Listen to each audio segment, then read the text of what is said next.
Hello student, क्या आपको भी व्यंजन संधि देखते ही थोड़ा कंफ्यूजन होने लगता है? खास करके जब सवाल आता है त किस किस वर्ण में बदलेगा, द कहाँ बदलेगा और म का रूप क्या होगा, तब लगता है भाई ये संधि है या पूरा गणित। लेकिन अब बिल्कुल टेंशन लेने की जरूरत नहीं है, क्योंकि आज की इस वीडियो में हम व्यंजन संधि के सारे जरूरी नियम एकदम आसान भाषा में समझेंगे। साथ ही एक ऐसी ट्रिक भी सिखाने वाली हूँ जिससे आपको यह पहचानने में आसानी होगी कि कौन सा व्यंजन किस वर्ण में बदलेगा। यानी अब व्यंजन संधि देखकर कंफ्यूजन नहीं, सीधा उसके नियम याद आएंगे। तो वीडियो को लास्ट तक जरूर देखिएगा। आखिर में मिलने वाली ट्रिक आपको पूरी व्यंजन संधि को काफी। तो चलिए बच्चों, बिना किसी कंफ्यूजन के शुरू करते हैं व्यंजन संधि के सारे नियम। हेलो स्टूडेंट, तो स्वागत है आप सभी का अपने चैनल BSEB हिंदी और संस्कृत बाई खुशबू। तो आज हम लोग देखने वाले हैं व्यंजन संधि। तो हम लोगों ने पिछली क्लास में देखा था स्वर संधि, और स्वर संधि के जितने भी भेद थे हम लोगों ने सब पर चर्चा कर रखी है। सबको हम लोगों ने अच्छे से पढ़ लिया है। अगर जो आपने वह मेरी वीडियो नहीं देखी है तो आप मेरे चैनल पे जाइए, प्लेलिस्ट बनी हुई है हिंदी व्याकरण की, आप उसको जाकर के विजिट कीजिए और पहले वाले जितने भी मैंने संधि पढ़ाए हैं वो आप उसको जरूर देखिएगा। ठीक है बच्चों, तो आज की क्लास हम लोग शुरू करते हैं। तो पहले हम देखते हैं संधि किसे कहते हैं। ठीक है, तो जब दो व्यंजनों या व्यंजन और स्वर के मिलने से व्यंजन में परिवर्तन हो जाता है उसे व्यंजन संधि कहते हैं। यानी जब हम व्यंजनों यानी दो व्यंजन मिले या व्यंजन प्लस स्वर हो को मिलने से जब व्यंजन में परिवर्तन आ जाता है तो उसे हम व्यंजन संधि कहते हैं। ठीक है बच्चों, फिर हम देखते हैं इसको आसान शब्द में कैसे समझेंगे। तो जब दो अक्षर मिलते हैं और व्यंजन का रूप बदल जाता है तो उसे हम व्यंजन संधि कहते हैं। ठीक है बच्चों, फिर हम देखेंगे इसके नियम कि सभी इसके नियम क्या होंगे जहां से हम व्यंजन संधि को आसानी से पहचान सकते हैं। तो इसके उदाहरण है बच्चों, तो सत जोड़ जन क्या बनेगा? सज्जन। फिर है उत जोड़ चारण, उच्चारण। नेक्स्ट है जगत जोड़ नाथ, जगन्नाथ। तत्व जोड़ त्व, तत्व। तो ये सब जो हमारे एग्जाम्पल्स है वो कैसे बने हैं? ये हमारा त है और यहाँ ज हो रहा है, तो उसी नियम को आइए हम लोग देखते हैं कि उसके नियम कैसे होते हैं। ठीक है बच्चों, तो त का परिवर्तन कैसे कैसे होता है? तो जब त के बाद च, छ, ज, झ आते हैं, यानी त के बाद क्या क्या वर्ण आने चाहिए? च, छ, ज, झ आते हैं, तो त क्या होता है? बदल जाता है, यानी त का रूप परिवर्तित हो जाता है। त के बाद कितने वर्ण होने चाहिए? च, छ, ज, झ, यानी तवर्ग के वर्ण होने चाहिए और उसी के कारण हमारा त क्या होता है? बदल जाता है। आप इसको याद रखिएगा, ये एक छोटा सा नियम है। तो इसके उदाहरण क्या होंगे बच्चों? उत जोड़ चारण, यानी जो हमारा त है, त के बाद हमें क्या मिला? च मिला, और जब त के बाद च मिला तो इसी के कारण हमारा त जो है परिवर्तित होकर के आधा च बन गया, और उसके पहले तो हमारा पूरा च था ही, तो इसी ने हमारा बनाया उच्चारण। ठीक है बच्चों, तो ये बना हमारा आधा च। ठीक है, तो यानी कि हम याद रखेंगे त के बाद च वर्ग, च, छ, ज, झ।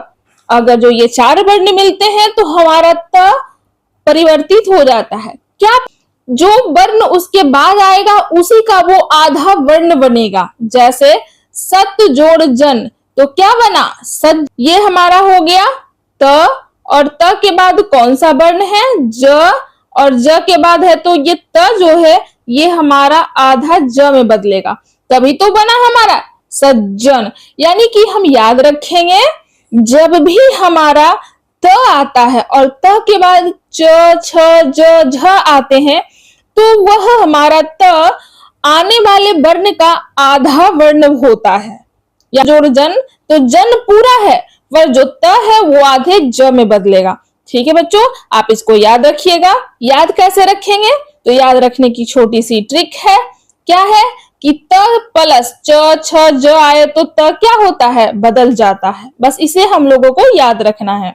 फिर इसके और जरूरी नियम देखते हैं बच्चों। तो बच्चों इसके नेक्स्ट नियम होने वाला है, जब त के बाद न आता है, त प्लस न, तो हमारा ये आधा न हो जाता है, यानी ये ऐसे हो जाएगा आधा न। ठीक है बच्चों, न आता है तो त का परिवर्तन न हो जाता है, यानी त के बाद जब न आएगा तो वो आधा न बनेगा। ठीक है बच्चों, तो कैसे, उसके उदाहरण देखते हैं। जैसे उत जोड़ नति, तो क्या बनेगा, और ये आया न, तो क्या बना हमारा आधा न, तो ये हमारा उत जोड़ नति क्या बनेगा, उन्नति। ठीक है बच्चों, इसको याद रखेंगे। फिर है जगत जोड़ नाथ, क्या बनेगा, त के बाद न आ रहा है तो दोनों को जोड़ेंगे तो आधा न बनेगा, यानी त हमारा आधे न में परिवर्तित होगा तो बनेगा हमारा जगन्नाथ। ठीक है बच्चों, तो ये बना हमारा जगन्नाथ। याद रखेंगे, क्या याद रखेंगे इसमें कि त प्लस न आता है तो हमारा क्या बनता है, ये आधा न बनता है। ठीक है बच्चों, तो बच्चों नेक्स्ट नियम है हमारा त प्लस ल, तो बनेगा हमारा आधा ल, ये पूरा ल नहीं बनेगा, ये आधा ल बनेगा। इसको हम याद रखेंगे, क्या बनेगा बच्चों, ये हमारा बनेगा आधा ल। इसको क्या रखेंगे, याद रखेंगे। जब हम हलंत लगाते हैं तो उसका आधा हो जाता है, यानी वो पूर्ण तरह से पूरी नहीं होता, वो आधा होता है। जब त के बाद ल आता है तो त आधे ल में बदल जाता है। ठीक है बच्चों, इसको हम याद रखेंगे कि जब त के बाद मैंने जो नियम बताए हैं वो आपको बिल्कुल आसान बताए हैं, एकदम आसान भाषा में बताया है। आप इसे याद रखेंगे कि त के बाद ल आता है तो आधे ल में, इसके पहले मैंने बताया त के बाद न आता है तो आधे न में बदलता है। इसके उदाहरण है उत जोड़ लेख, क्या बनेगा, उल्लेख, यानी ये हमारा आधा त और ये हमारा ल मिलके बनाया आधा ल, तो क्या बनेगा हमारा उत जोड़ लेख उल्लेख। ठीक है बच्चों, तो ये हमारा क्या बना। फिर है तत् जोड़ लीन, तो क्या बनेगा, तल्लीन। ठीक है बच्चों, तो इसके उदाहरण याद रखेंगे और इसके नियम क्या है, तो त के बाद ल आता है तो ये हमारा आधे ल में बदल जाता है, यानी ये हमारा आधा ल हो जाता है। ठीक है बच्चों, इसको हम तो द का परिवर्तन होता है जब द, ये द है, हलंत है, ये द के बाद कुछ व्यंजन आते हैं, यानी द के बाद कोई भी व्यंजन हो सकते हैं, तो उनका उच्चारण आसान बनाने के लिए परिवर्तित हो जाता है। तो जो द है वो उसका उच्चारण बनाने के लिए वो क्या होता है, वो परिवर्तित हो जाता है। इसके उदाहरण देखते हैं, तो इसके उदाहरण है बच्चों कि उद जोड़ घाटन, क्या बनेगा, उद्घाटन। तो उद जोड़ देश, तो क्या बनेगा, उद्देश। तो उद्देश्य ऐसे लिखते हैं हम, यानी दो द होते हैं। जब हम उद्देश्य लिखते हैं तो द फिर देश, तो ये उद्देश्य। और इसको हम ऐसे लिखते हैं, जब हम इसको एक में लिखना होता है तो दो द को एक साथ लिखते हैं।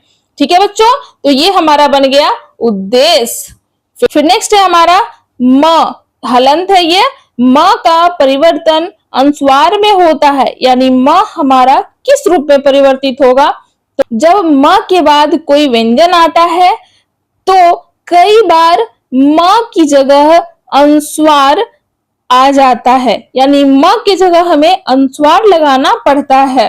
ठीक है बच्चों, इसको याद रखेंगे, ये बहुत ही महत्वपूर्ण 5 नियम मैंने बताए हैं। ठीक है, आप इसको ध्यान रखिएगा। तो बच्चों आपको संधि की इतनी लंबी लंबी वीडियो मिलेगी कि आप पढ़ते पढ़ते कंफ्यूज हो जाओगे कि ये कौन सा वर्ण किस रूप में बदल रहा है।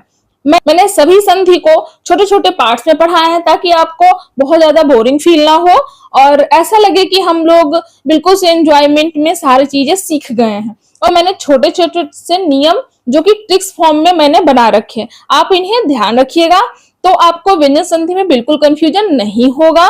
फिर बच्चों इसके उदाहरण हो जाएंगे सम, यहाँ म है और उसके बाद कोई भी वर्ण आना चाहिए, तो सम जोड़ बंध, तो क्या बनेगा, संबंध। तो ये जो हमारा म था वो किस रूप में आया, ये हमारा अनुस्वार के रूप में आ गया, यही तो बदल गया, यहाँ ये म हमारा ये अनुस्वार हो गया है। ठीक है बच्चों, फिर नेक्स्ट है सम जोड़ पूर्ण, तो क्या बनेगा, संपूर्ण।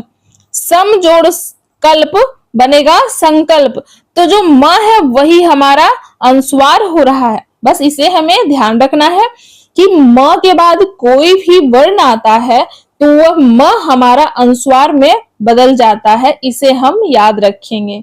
ठीक है बच्चों, हम देख लेते हैं कि हम लोगों ने कौन कौन से नियम पढ़े थे।